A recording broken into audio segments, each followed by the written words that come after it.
Good day, ma'am. I'm here to present my special report.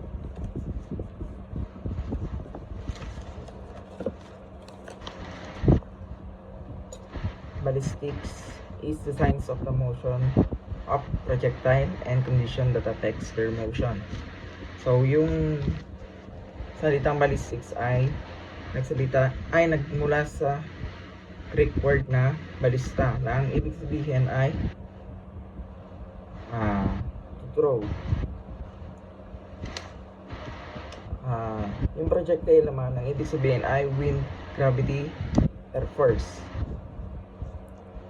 It is the science in itself, for it is an orderly arranged knowledge which is a product of a series of experimentation, observation, and testing. Motion refers to the mobility or movement of projectile from the time it leaves the shell empty and leaves the gun muzzle and until reaches its target or fall in ground. So yung bala daw ay matatawag na motion kapag once na lumabas na ito sa gun muzzle at mahit na yung target ito. Kapag naman nagkaroon ng unstable rotation motion, ito ay matatawag na yaw.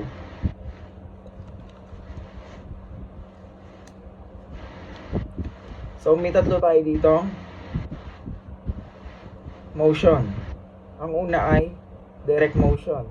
It's the forward motion of the bullet or shot of the shell by the action of expansive force of gases from a burning gunpowder.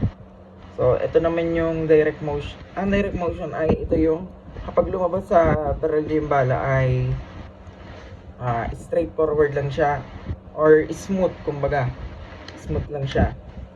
Rotatory motion is the action of the bullet passing through a rifle bore firearm which is either twisted to the left or to the right. So, yung rotatory motion, meron kang choice. Ito yung motion na pwedeng pumunta sa left yung bala or sa right dahil din sa hangin. Translational is the action bullet once it hits a target, subsequently ricochet. So yung ricocheted, ito yung talbog ng bola. Yun nga, kapag nagkaroon ng unstable motion, ito ay matatawag na yaw.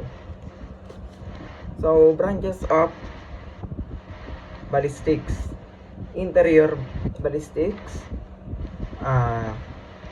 exterior ballistics,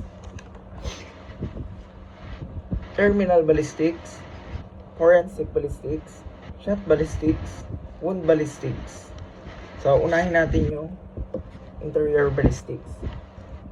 Is the branch of ballistics which treats of the motion of projectile while it is still inside the firearm. So, ito yung mga pumapaloob lang sa inside ng barrel or mga movement. Once na yung ito yung mga chamber barrel, dito rin pumapaloob yung ignition of the priming mixture. So, yung function nun ay kapag kinalbit mo yung priming mixture or priming mixture or pin, ito ay mag-iignite at lalabas yung bala at matatawag ito na percussion action.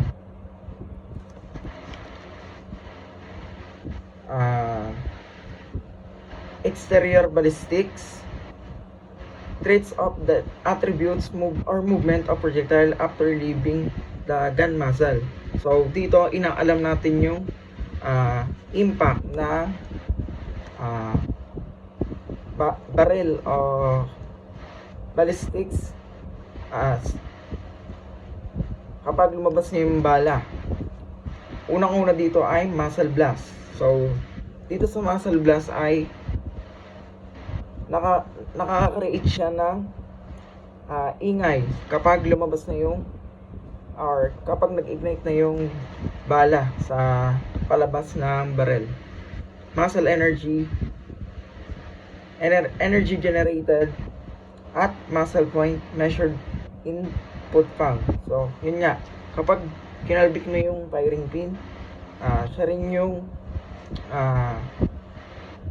magkakaroon ng energy at palabas ng barrel. Range is it refers to the imaginary straight distance between the muzzle of the gun and the target. So, ito yung may kakayahan daw yung tao na dito. May kakayahan yung tao na i-hit yung kanyang target or kontrolin yung kanyang kanyang baril sa tamang landas nito. So, gyroscopic action, ito yung specific na tawag sa kapag yung tao ay may ability to reach the target. So, sunod na tayo sa terminal ballistics.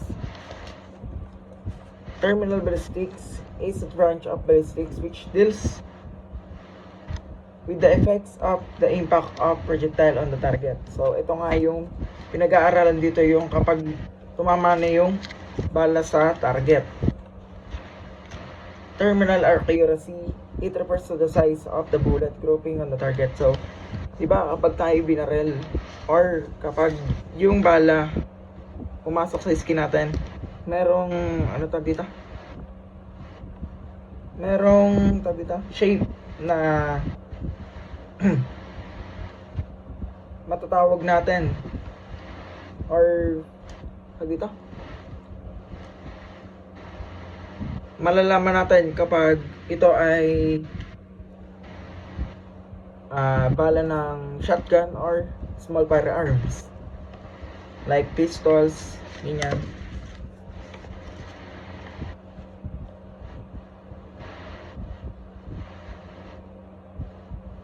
Sunod tayo, forensic ballistics. This branch of ballistics is product of the application of ballistics to law. It is the study of firearms identification by means of ammunition fired through them. So, forensic ballistics daw ay ginagamit ito sa pag-alam kung kaninong bala yung tumama sa victim. Example, si A,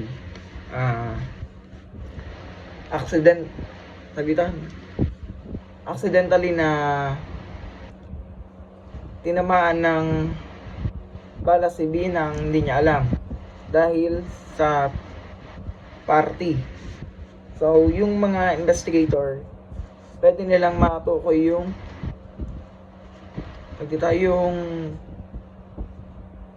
bala na yon, kung kaninong baril iyon. Shot ballistics is the study of shotgun ammunition including its characteristics, spreading, and trailing. So, ito naman yung sa pag-alam sa mga characteristics ng mga bala katulad ng shotgun, ganyan. Wound ballistics is the study of the effect of projectile on a target and conditions that affect them. So, yung dito tinutukoy yung epekto ng bala sa target or sa victim, and yung kung ano yung mga kondisyon na maaring makapagpalala nito sa kanila.